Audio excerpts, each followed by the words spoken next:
नमस्कार, मैं हूं उमेश कुमार। स्वागत करता हूं आप सभी का अपने YouTube चैनल एच के नॉलेज एंड मोर पर। पहले वीडियो की भांति आज मैं फिर से एक नए टॉपिक पर वीडियो लेकर आया हूं आपके सामने। ये जो टॉपिक मैं आज डिस्कस करने जा रहा हूं आपसे, ये topic state government syllabus 12th biology के बेस पे है। ठीक है, चैप्टर है एक रिप्रोडक्टिव हेल्थ। इससे संबंधित मैं आज चर्चा करने जा रहा हूँ आपसे। ठीक है, इससे छोटे छोटे सवाल काफ़ी एग्ज़ाम में पूछे जा सकते हैं। ठीक है, और जितना एग्ज़ाम में पूछा जाएगा उससे ज़्यादा इम्पोर्टेंस रखता है हमको अपने रिप्रोडक्टिव हेल्थ के बारे में जानकारी होनी चाहिए। ठीक है, इसलिए ये जो चैप्टर है काफ़ी इम्पोर्टेंस रखता है आप सभी के लिए। ठीक है, तो आप अपने पर्सनली अपने लाइफ के दृष्टिकोण से भी देखें तब भी, और एग्ज़ाम के दृष्टिकोण से देखें तब भी, ये दोनों दृष्टिकोण से ही दोनों पॉइंट ऑफ व्यू से ये काफ़ी ज़्यादा इंपॉर्टेंस रखता है ये चैप्टर। ठीक है, रिप्रोडक्टिव हेल्थ के बारे में मैं चर्चा करूंगा। आपको अगर वीडियो पसंद आता है तो वीडियो को प्लीज़ लाइक करें, और पहली बार आए हैं मेरे चैनल पर तो प्लीज़ चैनल को सब्सक्राइब करना ना भूलें, ताकि आपको नए आने वाले वीडियो की जानकारी आपको तुरंत मिल सके। आपको पता होगा कि मैं डेली कोई ना कोई वीडियो अपलोड ज़रूर करता हूँ बायोलॉजी और एग्रीकल्चर साइंस के बेस पे। ठीक है, अगर आप सब्सक्राइब करके रखे रहेंगे तो हो सकता है कि आपको अच्छी जानकारी हमेशा मिलते रहे, समय पर मिलता रहे। ठीक है, और उन सबको शेयर करें जिनको इन सब चीज़ों की ज़रूरत है। ठीक है, चलिए शुरू करते हैं ये वीडियो।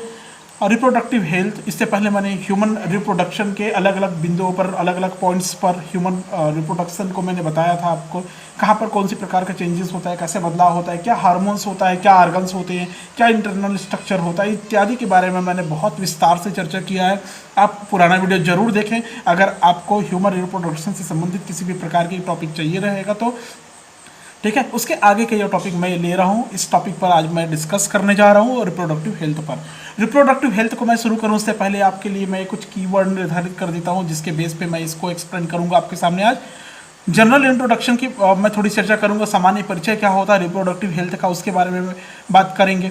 उसके बाद मैं बात करूँगा significance and need of studying reproductive health के बारे में बात करूँगा कि हमारे लिए प्रजनन स्वास्थ्य का क्या महत्व और क्या आवश्यकता बनता है, इस पर चर्चा करूंगा। उसके बाद मैं बताऊंगा आपको रिप्रोडक्टिव हेल्थ से रिलेटेड प्रॉब्लम्स के बारे में, क्या क्या समस्याएं उत्पन्न होती हैं, क्या क्या प्रॉब्लम्स फेसेस करते हैं लोग, इन समस्याओं के बारे में हम चर्चा करेंगे। उसके बाद मैं आज के जो आखिरी कंटेंट होगा इस वीडियो का वो होगा स्ट्रेटजीज, क्या कार्य नीतियाँ हैं लोगों की, समाज की, गवर्नमेंट की, इस पर भी विस्तार से चर्चा करूंगा। चलिए शुरू करते हैं। जनरल इंट्रोडक्शन के बारे में मैं बात करता हूं। सबसे पहले तो आप ये जान जाइए कि रिप्रोडक्टिव हेल्थ जो लिखा हुआ है, हेल्थ का मतलब क्या होता है, स्वास्थ्य। स्वास्थ्य का मतलब क्या होगा, जब हम अच्छा रहें तब हम कहेंगे कि हम अच्छे हैं, स्वस्थ हैं कहेंगे। ठीक है, मतलब हमारा स्वास्थ्य अच्छा है। और जब किसी भी प्रकार की अगर त्रुटि या विकृति हमारे शरीर में आ गई, किसी भी प्रकार की अगर कमियां हमारे शरीर में आ गई तो वो डिजीज का रूप ले लेता है, रोग का रूप ले लेता है। ठीक है, तो हम किसे स्वस्थ कहेंगे और किसे अस्वस्थ कहेंगे, इस बारे में मैं थोड़ा सा चर्चा करना चाहूँगा। वह व्यक्ति जो मेंटली, सोशली, फिजिकली किसी भी प्रकार के त्रुटि रिक्त है, अर्थात विकृति विहीन है, तो उस व्यक्ति को हम स्वस्थ मानेंगे। याद रखिए आप, स्वस्थ किसे कहेंगे, जो मानसिक, सामाजिक और भौतिक रूप से किसी भी प्रकार की विकृति उसमें नहीं है, तो वो व्यक्ति स्वस्थ कहलाएगा। क्या कहलाएगा, स्वस्थ कहलाएगा। लेकिन हम किसी के लिए बॉन्डिंग नहीं कर सकते, किसी के लिए लिमिटेशन नहीं डाल सकते, नहीं रख सकते कि वो मेंटली या सोशली वो वीक है, हम ऐसा नहीं कह सकते। ये बहुत कठिन कार्य हो जाता है हमारे लिए, बहुत कॉम्प्लेक्सिटी हो जाता है कि हम उसको निर्धारित नहीं कर पाएंगे कि वो स्वस्थ है कि अस्वस्थ है। इसलिए हम क्या करते हैं, सामान्यतः जो फिजिकली फिटनेस है उसको देख के हम ये कहते हैं कि वो स्वस्थ है या अस्वस्थ है। कहने का मतलब शारीरिक रूप से विकृत विहीन व्यक्ति को ही हम स्वस्थ कहेंगे। अगर शारीरिक रूप से उसमें विकृति, किसी भी प्रकार की त्रुटि है या कमियां हैं, तो उसको हम स्वस्थ ना कह के हम उसको बीमार की संज्ञा में रखते हैं, बीमार की श्रेणी में रखते हैं। समझ में आ गया। स्वास्थ्य का ठीक विपरीत होता है बीमारी, डिजीज। आप लोगों ने कई प्रकार का डिजीज देखे होंगे। एक लेटेस्ट डिजीज अभी सबको चल रही है, ये कहना बड़ा मुश्किल हो रहा है कि जो अभी चल रही है कोरोना बोलते हैं, जिसको आप लोग कोविड-19, जिसको आप लोग बहुत अच्छे से परिचित हो गए हैं। उसको रोग कहें कि क्या कहें, समझ से परे हैं, लेकिन फिर भी ये महामारी है। WHO ने इसको डिक्लेयर कर चुका है और सारा मेडिकल साइंस इसके पीछे लगा हुआ है। मेडिकल साइंस कहीं ना कहीं आज इसके सामने नतमस्तक है, आप देख रहे होंगे इस चीज़ को। लेकिन हमारा हेल्थ अगर अच्छा है, हम इंटरनली अगर फिट एंड फाइन है, कहने का मतलब हमारा इम्यून सिस्टम अच्छा है, पावरफुल है, तो हम हर प्रकार के रोग से बच सकते हैं। ठीक है, तो इस विकट परिस्थिति में जो बचे हैं उन सबको साधुवाद, सबको शुभकामनाएं आगे के लिए भी। और अगर कहीं कुछ समस्या है तो बिल्कुल मेडिकल चेकअप जरूर कराएं, चिकित्सक की सलाह जरूर लें, बहुत जरूरी है इस समय। ठीक है, तो मैं कह रहा था कि हेल्थ के ठीक अपोजिट होता है डिजीज, बीमारी। बीमार व्यक्ति किसे कहेंगे? जो शारीरिक रूप से असक्षम दिखेंगे हमको। मतलब बीमारी एक दशा है, याद रखिए, बीमारी क्या है? एक दशा है जिसमें जीव स्ट्रक्चरल और फंक्शनल अपने आप को विकृत या इरेगुलर महसूस करता है, अनियमित महसूस करता है। ठीक है, मतलब बीमारी वह दशा है जिसमें जीव संरचनात्मक और कार्यात्मक रूप से विकृत या अनियमित हो जाता है। जब किसी भी जीव में, किसी भी एनिमल्स में डिजीज लगती है तो उसकी जो स्ट्रक्चरल और फंक्शनल यूनिट है, मतलब संरचनात्मक और कार्यात्मक जो इकाई है, वो इरेगुलर हो जाता है। उसके कारण कई प्रकार के सिम्टम्स हमको देखने को मिलता है, कई प्रकार के लक्षण, कैरेक्टर्स हमको देखने को मिलते हैं। और वही लक्षण ही आगे चलकर हमको ये बताता है कि हम उस प्रकार के जो लक्षण दिखाई दे रहे हैं उसी से संबंधित रोग से हम ग्रसित हैं, या बीमारी के लक्षण के आधार पर बीमार को पहचान सकते हैं, बीमार व्यक्ति को हम पहचान सकते हैं। क्लियर है?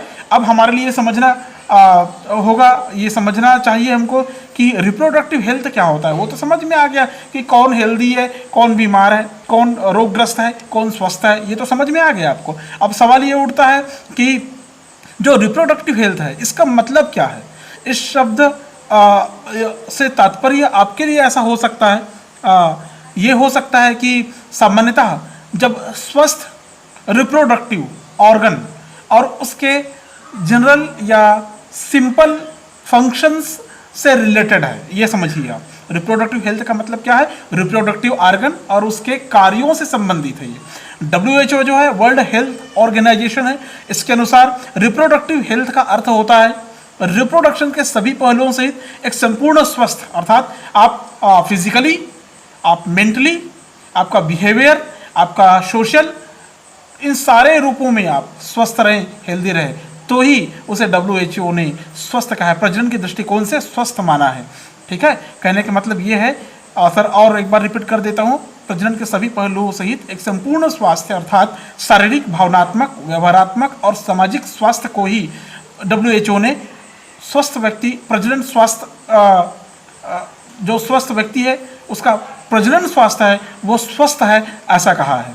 अतः ऐसे समाज की जो प्रजननात्मक रूप से स्वस्थ समाज कहा जा सकता है जिसमें लोगों के प्रजनन अंग शारीरिक रूप से और प्रकार्यात्मक रूप से समान हो। याद रखिए, मतलब इसमें सबसे मेन कंटेंट हमारा जो ध्यान जिस ओर जा रहा है वो ये है कि वो उसके जो ऑर्गन्स है, वो ऑर्गन्स, कौन से ऑर्गन? रिप्रोडक्टिव ऑर्गन पूरी तरह से स्वस्थ है, संरचनात्मक और कार्यात्मक रूप से स्वस्थ है, तब WHO ने उसको स्वस्थ माना।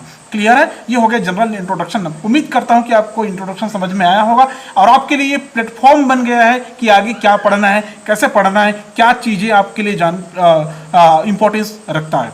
मैं सेकेंड टॉपिक में आता हूँ। सेकेंड टॉपिक का significance of significance and need of studying reproductive health, इसके बारे में मैं चर्चा कर रहा हूँ। प्रजनन स्वास्थ्य का महत्व और आवश्यकता के बारे में चर्चा कर रहा हूँ नेक्स्ट पॉइंट में। ठीक है, तो इसका अध्ययन हमें क्यों करना चाहिए, क्या इंपॉर्टेंस रखता है हमारे लिए, हम क्यों रिप्रोडक्टिव हेल्थ से जुड़े। ठीक है, तो सिग्निफिकेंस को मैं हाईलाइट करता हूँ। ठीक है, कुछ बिंदुओं में इसको समझाने का प्रयास कर रहा हूँ, उम्मीद करूँगा कि आपको ये क्लियरली समझ में आ जाए। ठीक है, तो जो स्वस्थ प्रजनन स्वास्थ्य हेतु पुरुष और स्त्री दोनों में जागरूकता आती है। मतलब हमको इसका अध्ययन इसलिए करना चाहिए कि दोनों अवेयर होते हैं। कौन कौन अवेयर होते हैं? फीमेल एंड मेल अवेयर होते हैं, जागरूक होते हैं। इसके अध्ययन से उनको समझ में आता है कि क्या कमी है, क्या त्रुटि है, संरचनात्मक और प्रकार्यात्मक। ठीक है, नेक्स्ट इंपॉर्टेंस के बारे में बात करें, ये नीड भी है, ये आवश्यकता भी है, समझ लीजिए इसको।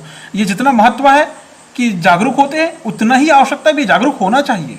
ठीक है, नेक्स्ट जो रिप्रोडक्शन की जो एज होती है, व्यक्ति को उर्वरता नियंत्रण की विधियों के प्रति जागरूकता आती है। उर्वरता नियंत्रण के प्रति मतलब जो फर्टिलिटी है, फर्टिलिटी कंट्रोल कैसे करेंगे इसके बारे में जानकारी मिलती है हमको रिप्रोडक्टिव हेल्थ की स्टडी करने से। ठीक है, ये आवश्यकता भी बन जाती है, ये नीड भी है हमारे लिए। ठीक है, नेक्स्ट थर्ड पॉइंट में अगर जाएं तो इससे हमको ये समझ में आता है रिप्रोडक्टिव हेल्थ तभी अच्छा रहेगा जब आप अपने सारे अंगों को स्वच्छ रखेंगे, क्लीनलीनेस बनाकर रखेंगे, अर्थात स्वच्छता बनाए रखेंगे आप। मतलब जितने भी प्रकार के रिप्रोडक्टिव ऑर्गन है, जितने भी प्रकार जो मेन रिप्रोडक्टिव ऑर्गन है इसको हमेशा नीट एंड क्लीन रखना चाहिए। ठीक है, इसकी स्वच्छता को मेंटेन करने के बारे में हमको ये स्टडी करने से जानकारी मिल जाती है। नेक्स्ट पॉइंट में अगर मैं जाऊं तो नेक्स्ट पॉइंट में मैं ये इसी से रिलेटेड बता रहा हूं। जो रिप्रोडक्टिव ऑर्गन होता है, रिप्रोडक्टिव जो पैसेज होता है, मार्ग होता है, ठीक है, उसमें किसी भी प्रकार का इन्फेक्शन तो नहीं है, ठीक है ना। सेक्सुअली ट्रांसमिटेड डिसीज के बारे में जानकारी मिलती है हमको, ठीक है ना। मतलब रिप्रोडक्टिव ऑर्गन के इन्फेक्शन के बारे में हमको जानकारी मिलती है, क्या कैसे कब इन्फेक्शन हो सकता है। कहने का मतलब कंप्लीट स्टडी हमको यहाँ से करने के लिए बाध्य होना पड़ जाता है, इसको जानने के बाद में कि एसटीडी क्या होता है, sexual transmitted disease.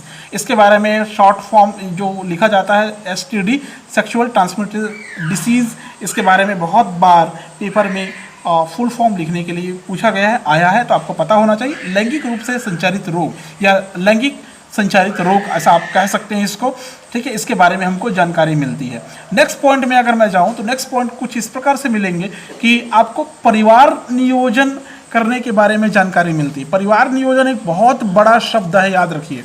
Family planning बोलते हैं जिसको हम लोग, ठीक है। फैमिली प्लानिंग से वो लोग ये जान पाते हैं कि हमको किस प्रकार की विधियों का उपयोग करते हुए अपने समाज के, अपने परिवार के रिप्रोडक्शन की जो प्रक्रिया है उसको कंट्रोल करें, ताकि संख्या पर कंट्रोल किया जा सके, पॉपुलेशन पर कंट्रोल किया जा सके।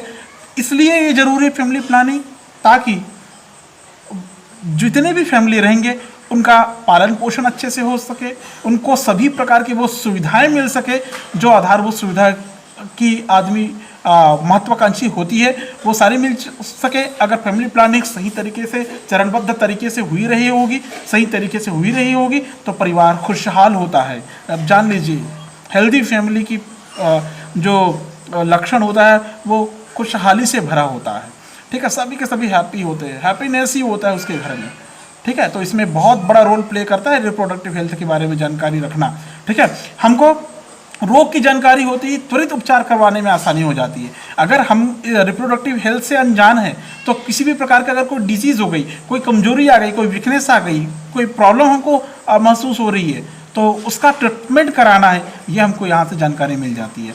मतलब अगर कोई डिजीज़ है, इसके क्योर के बारे में हम लोग सोचते हैं कि इसको हम दूर कैसे करेंगे, इससे हम बचेंगे कैसे, मतलब इसमें प्रिकॉशंस भी आ जाता है, कंट्रोल भी आ जाता है, ट्रीटमेंट भी आ जाता है। क्लियर है? आप उम्मीद करता हूं कि ये जो मैंने अभी बताया, significance and need of studying reproductive health, ये बहुत क्लियरली आपको समझ में आया होगा, ठीक है। अब मैं बात करता हूँ रिप्रोडक्टिव हेल्थ से रिलेटेड प्रॉब्लम्स की, कि क्या क्या प्रॉब्लम शेयर करना पड़ता है, ठीक है। मैं इस खाने में लेकर आऊँ प्रॉब्लम्स, ठीक है। प्रॉब्लम्स, क्या क्या प्रॉब्लम फेस करना पड़ता है लोगों को, इससे संबंधित हम लोग बातें करेंगे आज, ठीक है। नेक्स्ट फर्स्ट इसमें प्रॉब्लम्स मैं यहाँ पर शेयर करने जा रहा हूँ आपको। फर्स्ट प्रॉब्लम अगर मैं कहूँ, प्रॉब्लम तो बहुत है, ये तो समझ लीजिए आप लोग, ठीक है। एक होता है अर्ली मैरिज, ये तो आप जानते ही होंगे। अर्ली मैरिज जिसको आप लोग क्या बोलते हैं, समय पूर्व विवाह बोलते हैं आप, ठीक है।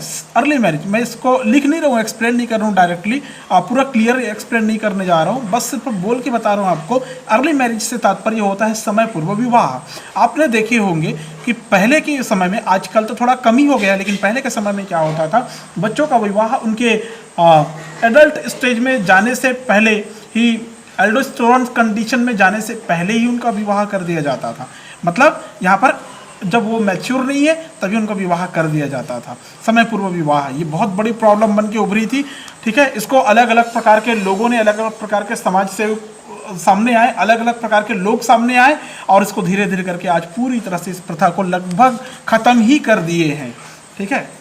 ये कानूनन अपराध भी है, याद रखना, अगर समय से पूरा विवाह करते हैं तो। विवाह के लिए एक निश्चित एज बना दी गई है, 18 ईयर ओल्ड होना चाहिए फीमेल को, ठीक है, minimum, and then 21 year old होना चाहिए मेल को, ये जो मताधिकार आप लोग जानते हैं ना, उसी के बेस पे ये बन गया है।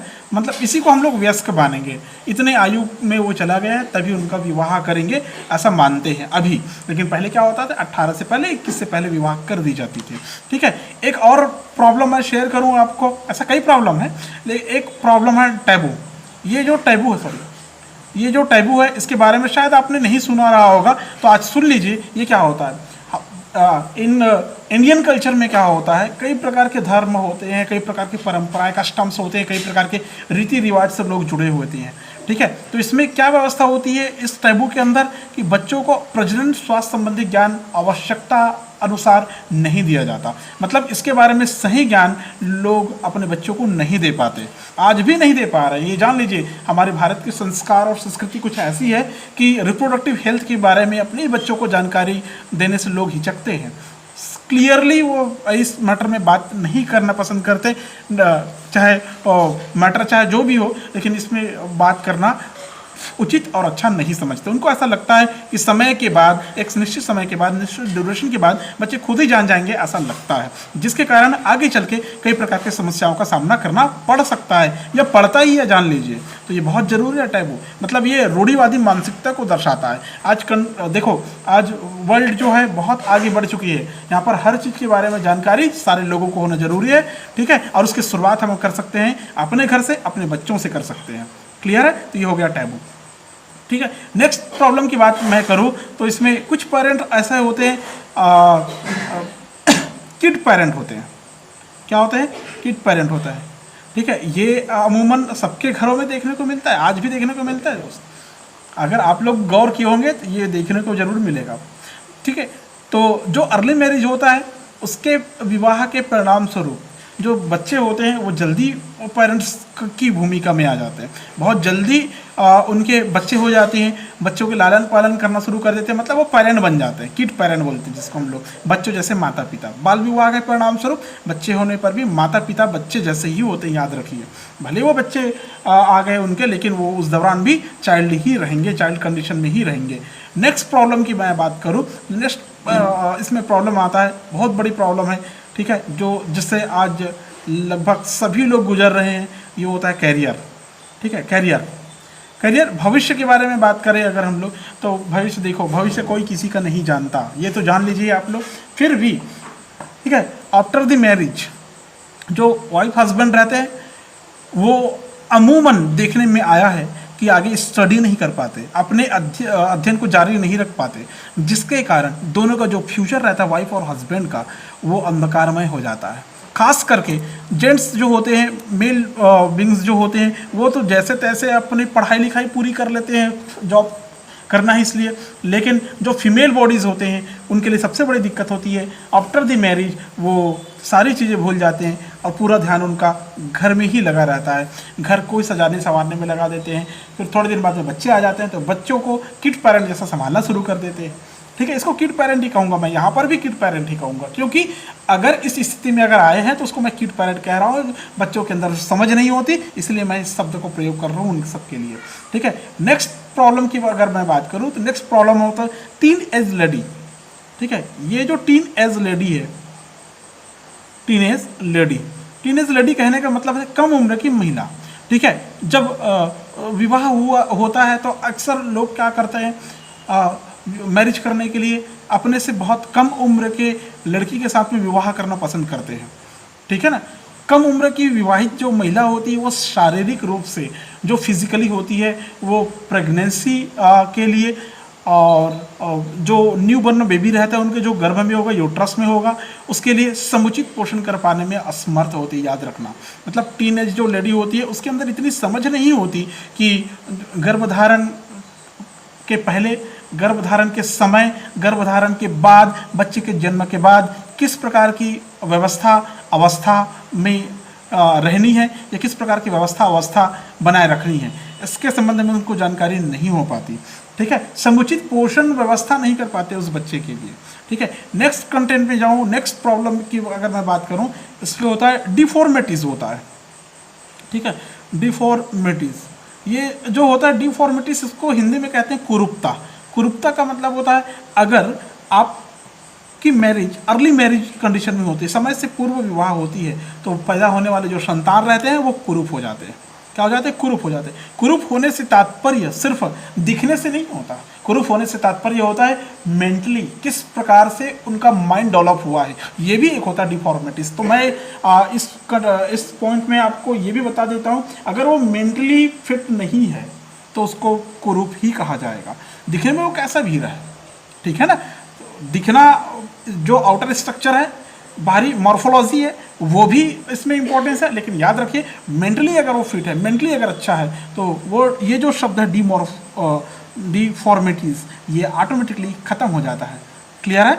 नेक्स्ट प्रॉब्लम्स की बात करें तो इसमें आता है maternal and infant mortality rate बोलते हैं जिसको हम लोग, माता और शिशु की मृत्यु दर। ठीक है, क्या है? Maternal and infant. इन्फेंट का मतलब मैंने पहले वीडियो में बताया हुआ है, इसको बोलते हैं हम लोग क्या? शिशु बोलते हैं। Mortality rate. किसकी मोर्टिलिटी रेट? माता और शिशु की मृत्यु दर। ठीक है, माता और शिशु का मृत्यु दर काफ़ी ज़्यादा होता है। क्यों ज़्यादा हो रहा है? क्योंकि ऊपर की सारी चीज़ों के बारे में जानकारी नहीं है, रिप्रोडक्टिव हेल्थ के बारे में जानकारी नहीं है, तो बड़ी समस्या ये भी बनकर उभरती है। क्लियर है? ठीक है। नेक्स्ट प्रॉब्लम्स की बात करें तो नेक्स्ट प्रॉब्लम में कुछ इस प्रकार है, पर्सनल हाइजीन। ठीक है, बहुत बड़ा फैक्टर है ये पूरे ह्यूमन बींग्स में, पर्सनल हाइजीन। ठीक है, पर्सनल हाइजीन का मतलब होता है व्यक्तिगत स्वच्छता से होता है। ठीक है, लोगों को अपने रिप्रोडक्टिव ऑर्गन को स्वच्छता रखने के संबंध में जानकारी का अभाव होता है, मतलब प्रजनन अंगों और व्यक्तिगत स्वच्छता संबंधी जानकारी उनको कम होता है। ठीक है, सेक्सुअल ट्रांसमिटेड डिजीज की जो बात मैंने ऊपर किया था, उससे संचारित होने वाली रोगों की संभावना ज़्यादा हो जाती, बढ़ जाती इस दौरान, जब पर्सनल हाइजीन अर्थात व्यक्तिगत स्वच्छता में कमी आती है, तब एसटीडी बढ़ने की संभावनाएं बढ़ जाती है। अर्थात हमको पर्सनली नीट एंड क्लीन होना चाहिए। ठीक है, मतलब रिप्रोडक्टिव ऑर्गन को हमेशा नीट एंड क्लीन रखनी चाहिए। Next, health of ladies. Next है health of ladies. Health of ladies कहने का मतलब होता है महिलाओं का स्वास्थ्य। ठीक है, कभी कभी आपको देखने को मिलेगा जिन महिलाओं की मैरिज हो गई रहती है, ये जो हेल्थ ऑफ लेडीज़ की बात कर रहा हूँ मैं, ये टीनेज लड़ी में भी होता है, अर्ली मैरिज वाले कंडीशन में भी हो सकता है, कभी कभी अगर सही उम्र में भी अगर मैरिज हो गई है तब भी इस प्रकार की स्थिति का सामना करना पड़ ही जाता है उनको। इसमें क्या होती है, जो फीमेल बॉडीज़ होती है वो वीक हो जाती है, उनमें मतलब एनीमिया की जो लक्षण है वो उभर कर आ जाती है, रक्ताल्पता, और महिलाएं कमज़ोर हो जाती है, जिससे लगातार दूसरी बीमारी होने की संभावनाएं भी यहाँ पर बढ़ जाती है, क्योंकि बॉडी रिस्पॉन्स नहीं करती, बॉडी क्या हो जाती है, वीक हो जाती है, इसलिए उसमें आयरन की कमी हो जाती है, ब्लड की कमी हो जाती है, इसलिए उनको रोग होने की संभावनाएं काफ़ी ज़्यादा बढ़ जाती है। ठीक है, नेक्स्ट की बात करूँ मैं तो ये सबसे बड़ी बात है जिसकी चर्चा हमको सबसे पहले करनी चाहिए। ठीक है, पॉपुलेशन ग्रोथ। इसलिए सबसे पहले नहीं किया जाता क्योंकि पॉपुलेशन ग्रोथ बाद में ही होता है, ऐसा बोलते हैं। ठीक है, और ये जो समस्या आती है ना, ये जो समस्या से हम क्यों नहीं उबर पा रहे हैं, ये प्रॉब्लम्स आज भी है कहीं ना कहीं। हो सकता है कि कुछ प्रॉब्लम ना हो, लेकिन बाकी सारी प्रॉब्लम तो है, आपको देखने को मिल जाएगा। आप ऑब्जर्व करिए, आपको ये सारी प्रॉब्लम फेस करते हुए कई लोग नजर आएंगे। ठीक है, तो उसका सबसे बड़ा कारण है ये पॉपुलेशन ग्रोथ। ठीक है, पॉपुलेशन ग्रोथ प्रजनन स्वास्थ्य संबंधी अज्ञानता के कारण लगातार लोगों की जनसंख्या में वृद्धि हो रही है। मतलब यहाँ पर लोगों को जानकारी नहीं हो पा रही है कि कैसे कंट्रोल करें, बर्थ कंट्रोल करें। ठीक है, एक रूढ़िवादी मानसिकता क्या लगती है, आप लोग जानते हैं कि उनको लगता है कि ये जो क्या बोलते हैं बच्चे का पैदा होने की प्रक्रिया, बच्चे बनने की प्रक्रिया है, ये गॉड गिफ्टेड है, ऐसा बोलते हैं। सही है, मानते हैं कि सब पर ईश्वर का हाथ होता है, लेकिन आपको ये जानना चाहिए इसमें मेल और फीमेल गैमेट का बहुत बड़ा रोल होता है, ये समझ लीजिए आप। जिस दिन उसके बारे में जानकारी हो जाए लोगों को, तो ऑटोमेटिकली पॉपुलेशन ग्रोथ कंट्रोल हो जाएगी। पॉपुलेशन ग्रोथ अगर कंट्रोल होगी, धीरे धीरे करके सारी समस्याएं से हम छुटकारा पा लेंगे, निजात पा लेंगे। क्लियर है? अब मैं बात करता हूँ, ये हो गया प्रॉब्लम। मैंने शुरू में कहा था स्ट्रैटेजीज के बारे में भी बात करेंगे। स्ट्रैटेजीज क्या क्या कार्य नीतियाँ हमने इसके लिए बनाए हैं, हमारे गवर्नमेंट ने क्या कार्य नीतियाँ बनाए हैं, इस संबंध में मैं थोड़ा सा चर्चा करूँगा। ठीक है, हमारा जो कंट्री है इंडिया, ठीक है, जहाँ पर नेशनल लेवल पे रिप्रोडक्टिव हेल्थ संबंधी जानकारी प्राप्त करने के लिए अभी कई प्रकार की स्ट्रेटजीज और कई प्रकार के प्रोग्राम्स किए जाते हैं। ठीक है, सबसे पहला प्रोग्राम अगर यहाँ पर संचालित हुआ तो 1951 में फैमिली प्लानिंग शुरू किया गया था।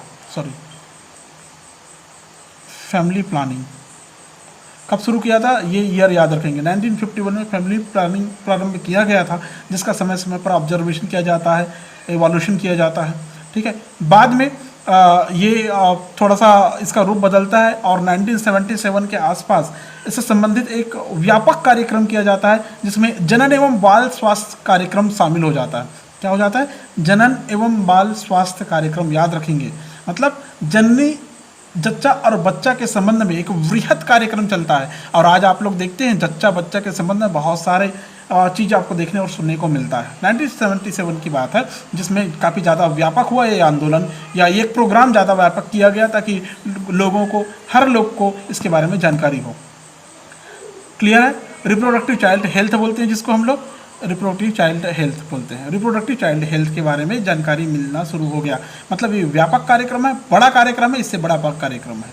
ठीक है, इस कार्यक्रम के अंतर्गत रिप्रोडक्शन से संबंधित सभी पहलुओं को सामने रखा जाता है, लोगों के सामने, लोगों को अवेयर किया जाता है, जागरूक किया जाता है, ताकि प्रजनात्मक रूप से, रिप्रोडक्टिव रूप से स्वस्थ समाज तैयार हो पाए।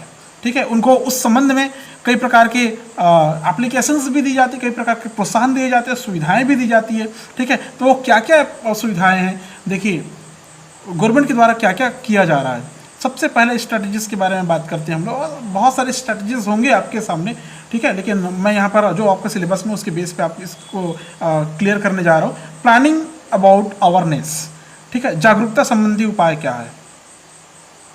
प्लानिंग अबाउट अवेयरनेस, ठीक है।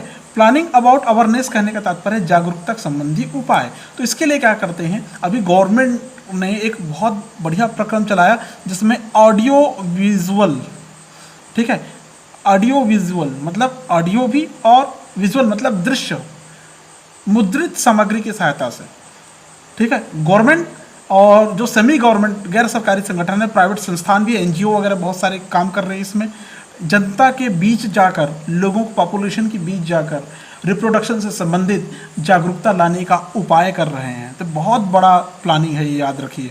ये हो रहा है, आज चल रहा है, याद रखेंगे आप। ऑडियो विजुअल के रूप में श्रव्य और दृश्य मुद्रित चीज़ों के माध्यम से लोगों को अवेयर किया जा रहा है, जागरूक किया जा रहा है, ठीक है। सेकंड स्ट्रेटजीज की भी मैं बात करूँ, इसमें सबसे बड़ी भूमिका अगर कोई निभाएगा तो वो होगा एल्डर्स, ठीक है। आपके जो बड़े हैं वो बहुत बड़ी भूमिका निभा सकते हैं। बड़ों की भूमिका क्या है यहाँ पर? तो बड़ों को भूमिका क्या है यहाँ पर, ठीक है, जो रिप्रोडक्टिव हेल्थ से संबंधित कार्यक्रम की जानकारी सभी को होना चाहिए। जैसे जितने एडल्ट हैं, जितने नौजवान हैं, ठीक है, सारे नौजवानों को सारे जनता के बीच वो प्रसारित करने में, ठीक है, पेरेंट्स और दूसरे आपके जो संबंधी है उनके थ्रू, आपके टीचर्स हैं, आपके फ्रेंड्स हैं, उनकी भूमिका बहुत महत्वपूर्ण हो जाती है यहाँ पर, ठीक है। यहाँ पर सारे लोग मिलकर आपकी समस्या का समाधान कर सकते हैं, ठीक है। आपके बड़े आपकी समस्या का समाधान कर सकते हैं, टीचर समस्या का समाधान कर सकते हैं, फ्रेंड्स कर सकते हैं, ठीक है। और आप जिन पर बिलीव करते हैं, जिनसे लगता है कि आपको अच्छा ज्ञान मिल सकता है, उनसे आप इन समस्याओं का समाधान पूछ सकते हैं, राय ले सकते हैं। नेक्स्ट बात करें, हमारे कंट्री में सेक्स एजुकेशन तो अभी नहीं चल रहा है, आपको पता है। सेक्स एजुकेशन नहीं चल रहा था, पहले नहीं चल रहा था, लेकिन अभी यौन शिक्षा को बढ़ावा दिया जा रहा है। और यही कारण है कि आपके 12th के सिलेबस में इस कंटेंट को बड़ी प्रमुखता से छापा गया है, रिप्रोडक्टिव हेल्थ के बारे में, ठीक है। मतलब सारे यूनिवर्सिटीज़ है, सारे कॉलेजेस, सारे स्कूल में इस यौन शिक्षा को, सेक्स एजुकेशन को बढ़ावा दिया जा रहा है, ताकि जो एडल्ट होते हैं उनको जितने भी प्रकार के यौन संबंधी पहलू है उसके बारे में सही जानकारी मिले, ठीक है। उनके बीच में जो तरह तरह की भ्रांतियाँ और धारणाएं फैली हुई है उससे वो दूर हटे। जब तक इसके बारे में जानकारी नहीं मिलेगी, सेक्स एजुकेशन के बारे में, तब तक वो इसी समस्या में जकड़े हुए रहेंगे, ऐसी समस्याओं में जकड़े हुए रहेंगे, फलस्वरूप उनको ये रिप्रोडक्टिव हेल्थ वाली प्रॉब्लम फेस करनी पड़ेंगी। Next fourth, knowledge about family planning. Knowledge about family planning, family planning ये बहुत बड़ा कंटेंट है, याद रखेंगे। मतलब परिवार नियोजन संबंधी जानकारी होना चाहिए जनता को, अपने रिप्रोडक्टिव ऑर्गन को एडल्ट स्टेज में, किशोरावस्था में, ठीक है, और किशोरावस्था में क्या क्या परिवर्तन होते हैं उसके अंगों में, उनके शारीरिक अंग में क्या क्या परिवर्तन होंगे, ठीक है, वो सारे चीज़ों के बारे में जानकारी, ठीक है। सुरक्षित यौन संबंध के बारे में जानकारी कि कैसे इंटरकोर्स को संपन्न करें जो सुरक्षित हो, किसी भी प्रकार की समस्या ना हो। एसटीडी से हम कैसे बचें, मतलब यौन संचारित रोग से कैसे बचें, लैंगिक रूप से संचारित रोग से कैसे बचें, जैसे एड्स वगैरह आपने सुने होंगे, बहुत पावरफुल डिजीज़ था पहले, अभी तो लोगों में थोड़ी जागरूकता आई है जिसके कारण बचे हैं, लेकिन आज भी पूरे वर्ल्ड में अगर ढूंढना शुरू करेंगे तो कई % इसके मिलेंगे आपको। एड्स और फैमिली प्लानिंग के कई तरीकों के बारे में जानकारी होनी चाहिए, जानकारी दे रहे हैं लोग सरकारी संस्था के माध्यम से, NGO के माध्यम से, ठीक है। विशेष रूप से जो किशोर आयु वर्ग के लोग हैं उनको दिया जा रहा है इसके बारे में जानकारी, ठीक है। नेक्स्ट अगर स्ट्रेटजीज की बात करते हैं तो ये होता है अनकंट्रोल्ड पॉपुलेशन के बारे में। अनकंट्रोल्ड, ठीक है, अब सब समझ रहे हैं कि ये जो पॉपुलेशन है अनकंट्रोल्ड है आज भी इंडिया में, ठीक है। भारत में जो पॉपुलेशन है वो अभी भी अनकंट्रोल्ड है, अनियंत्रित जनसंख्या है, मतलब लगातार वृद्धि हो रही है जनसंख्या में, जिसके कारण कई प्रकार की समस्याओं का सामना करना पड़ रहा है हमको, जैसे सामाजिक उत्पीड़न वगैरह है, यौन शोषण है, ठीक है, जानते हैं ना यौन शोषण, अभी पेपर अखबार न्यूज़ चैनल में काफ़ी ज़्यादा चल रहा है, यौन संबंधी अपराध चल रहा है, आप लोग इससे वाकिफ़ है बहुत अच्छे से, ठीक है, आपको बताने की ज़रूरत नहीं ज़्यादा डिटेल में, ठीक है। इसके बारे में जागरूकता लाने के लिए, ताकि इन समस्याओं को, जैसे सामाजिक उत्पीड़न है, यौन शोषण है, यौन अपराध है, उसको रोक सके, ठीक है, उसके बारे में समाज के सभी लोगों को यथासंभव जानकारी दिया जा रहा है, ठीक है। नेक्स्ट की बात करें अगर हम, तो इसमें कुछ सोशल एविल्स भी होते हैं, ठीक है, ठीक है, जैसे कई पुराने लोग हैं उनकी रूढ़िवादी मानसिकता के कारण आज हम परेशान हो चले हैं कहीं ना कहीं, वो अच्छी है उनकी सोच, लेकिन कहीं ना कहीं समय के हिसाब से उनको बदलना चाहिए। तो सामाजिक कुरीतियाँ क्या क्या देखिए, जब यौन दुर्व्यसन का कोई शिकार होता है, कहने का मतलब जैसे रेपिस्ट लोग होते हैं, रेप वगैरह की कंडीशन हो जाती है उस दौरान, या किसी भी प्रकार के यौन संबंधी अपराध होता है, तो समाज के प्रजनात्मक रूप से अस्वस्थ सदस्यों के कारण होते हैं, ये जान लीजिए। जो रेप केसेस होते हैं, जो किसी भी प्रकार के यौन शोषण और यौन अपराध होते हैं, वो अस्वस्थ मानसिकता के लोगों की वजह से हो रहा है आज, याद रखिए। तो हमको स्वस्थ मानसिकता के लोग बनना है, ताकि हम और हमारा परिवार स्वस्थ रहे, सुरक्षित रहे। अतः प्रजनन स्वास्थ्य की जानकारी समाज में प्रसारित होना बहुत ही आवश्यक हो गई है, ठीक है। नेक्स्ट कंटेंट की अगर मैं बात करूँ तो ये होता है स्ट्रॉन्ग इंफ्रास्ट्रक्चर, ठीक है, ये भी बहुत महत्वपूर्ण चीज़ें हैं। लोग कह देते हैं अरे हम तो तैयार हैं करने के लिए, लेकिन गवर्नमेंट ही हमको सुविधा नहीं देता है ना, जो जिम्मेदार लोग हैं वही हम तक सुविधा नहीं पहुंचाते, ऐसा लोगों से कहते हुए मैंने भी सुना है, आप भी सुने होंगे। मतलब मजबूत संरचनात्मक ढांचा की ज़रूरत है यहाँ पर। जनन स्वास्थ्य के प्रति विभिन्न कार्य योजनाओं को, कई प्रकार के स्ट्रेटजीज जो अभी पढ़ रहे हैं, इसको सफलतापूर्वक क्रियान्वित हो, इसलिए मजबूत संरचनात्मक ढांचे की ज़रूरत है, ठीक है ना। व्यावसायिक विशेषज्ञता, पर्याप्त भौतिक संसाधनों की आवश्यकता है इसको जानने के लिए, ठीक है। समाज के लोगों को प्रजनन संबंधी समस्याओं जैसे सगर्भता कहने का मतलब वो प्रेग्नेंट कैसे हो रही है, क्यों हो रही है, कब होना है, कब नहीं होना है, ठीक है। पर्चुरेशन से संबंधित, चाइल्ड बर्थ से संबंधित समस्या, ठीक है। एसटीडी, यौन संचारित रोग, कैसे लैंगिक रूप से एक दूसरे के संपर्क में आने से रोग फैलता है, ठीक है। अबॉर्शन बहुत बड़ा कंटेंट था पहले, आज भी होता है कहीं कहीं, चोरी छिपे होता है। गर्भपात की समस्या बोलते हैं जिसको, गर्भ निरोधक का उपयोग, और सबसे अच्छी बात तो मेंस्ट्रुएशन साइकिल के संबंध में जानकारी, ठीक है, और इनफर्टिलिटी के संबंध में जानकारी, और मेडिकल ट्रीटमेंट, मेडिकल का हेल्थ कहाँ तक लोगों को पहुँच पाता है, ये इंफ्रास्ट्रक्चर के अंतर्गत आ जाता है। मतलब इसको स्ट्रॉन्ग करने की हमको बहुत ज़रूरत है, ठीक है। नेक्स्ट की बात करें, इसमें होता है सेक्स डिटर्मिनेशन, ठीक है, ये आप शब्द से समझ रहे हैं, सेक्स डिटर्मिनेशन, का मतलब होता है लिंग निर्धारण। ठीक है, पहले क्या होता था, लोग माँ के गर्भ में पल रहे बच्चे को जान जाते थे कि वो लड़की है या लड़का। ठीक है, अगर लड़की है तो माँ के पेट में ही ख़त्म कर दिया जाता था शुरुआत में, आपने पढ़ा है। लेकिन उस एमनियोसेंटेसिस जिसमें माँ की भ्रूण से, गर्भ से भ्रूण की कुछ कोशिकाएं निकालकर, द्रव निकालकर ही पहचान लिया जाता है कि वो कौन से लेडी हो, मतलब मेल होगी या फीमेल होगी, बॉयज़ होगी या गर्ल्स होगी, बॉयज़ होगा या गर्ल्स होगी। ठीक है, इसके बारे में जानकारी ले लेते थे पहले एमनियोसेंटेसिस की प्रक्रिया। लेकिन गवर्नमेंट ने इसको स्ट्रिक्टली बैन कराया। ठीक है, आज सिर्फ सोनोग्राफी के द्वारा बच्चे के स्वास्थ्य के संबंध में जानकारी ले सकते हैं आप लीगली। ठीक है, अगर इलीगल जाएं तो आज भी कई लोग सेक्स डिटर्मिनेशन पर ज़्यादा जोर देते हैं। कुछ विकृत मानसिकता के लोग कहूँगा मैं इनको, जिनको लड़की चाहिए लड़का चाहिए उसमें भेदभाव करते हैं, वो लोग आज भी वही काम करने पे लगे हुए हैं।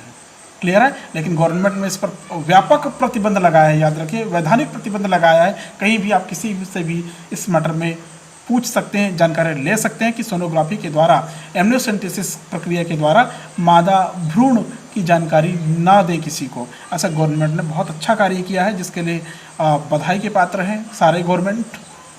Next, marriageable age. ठीक है, तो ये किसी से छुपा नहीं है। मैरिजेबल एज, मैरिजेबल एज कहने का मतलब होता है विवाह योग्य उम्र। ठीक है, विवाह के लिए हमारे देश में उम्र निर्धारित है, पुरुषों का 21 वर्ष, महिलाओं की न्यूनतम 18 वर्ष कर दी गई है। ठीक है, जिसके कारण बाल विवाह पर पूर्णतः प्रतिबंध लग चुका है, क्योंकि 18 साल की लड़की और 21 साल की लड़की के बीच में ये शादी का मतलब विवाह हो सकता है। उसके बाद में दोनों की जो लाइफ है उसमें वो आगे बढ़ सकते हैं, जिसके लिए उनको रिप्रोडक्टिव हेल्थ के बारे में जानकारी हो जाए और वो समझ लें, इसलिए ये एज निर्धारित की गई है। 18 year in male and then 21 year 18 year in female and then 21 year in male. ठीक है, आखिर में आता है एक बहुत ही महत्वपूर्ण चर्चा, ये होता है रिसर्च। रिसर्च कहने का मतलब होता है अनुसंधान। ठीक है, आज रिसर्च के द्वारा ऐसे ऐसे टेक्नोलॉजी यहाँ पर काफ़ी विकसित कर ली गई है, जिसके कारण लोगों को तकलीफ और समस्याएं कम होती है, समय से पहले ही उसका निराकरण हो जाता है। जैसे गर्भ निरोधन की उन्नत प्रणालियों में सतत अनुसंधान जारी है, ये याद रखेंगे। गर्भ निरोधन कहने का मतलब, अगर अनचाही गर्भगत ठहरता है, कोई अनचाहे प्रेग्नेंट हो जाते हैं, तो कैसे उसको ख़त्म करना है वो। दूसरा, अगर मैरिड कपल है, ब्याह शादी हो गई उनके बीच में, तो कैसे बर्थ को कंट्रोल करके रखना है। सहेली नामक जो गर्भ निरोधक गोली है, इसकी खोज जो लखनऊ में एक सेंट्रल ड्रग्स रिसर्च इंस्टीट्यूट है, वहाँ पर ही इसके बारे में अनुसंधान किया गया है। सहेली नामक एक टैबलेट दी जाती है, जो वो गोली रहती है, वो टैबलेट रहती है, पूरी तरह से स्टेरॉयड विहीन है, जिसे सप्ताह में केवल एक बार लेना होता है, उसके बाद प्रेगनेंसी नहीं होती। ठीक है, तो ऐसे जानकारी हमको मिलती है रिप्रोडक्टिव हेल्थ के स्टडी करने से। तो ये था आपका प्रॉब्लम और ये था स्ट्रेटजीज। ठीक है, समझ में आया होगा आपको। अगर वीडियो पसंद आया तो वीडियो को प्लीज़ लाइक करें, और पहली बार आए चैनल पे तो चैनल को सब्सक्राइब करना ना भूलें। नेक्स्ट वीडियो में फिर से लेकर आऊँगा इसी तरह, तब तक के लिए सबको bye, thank you so much.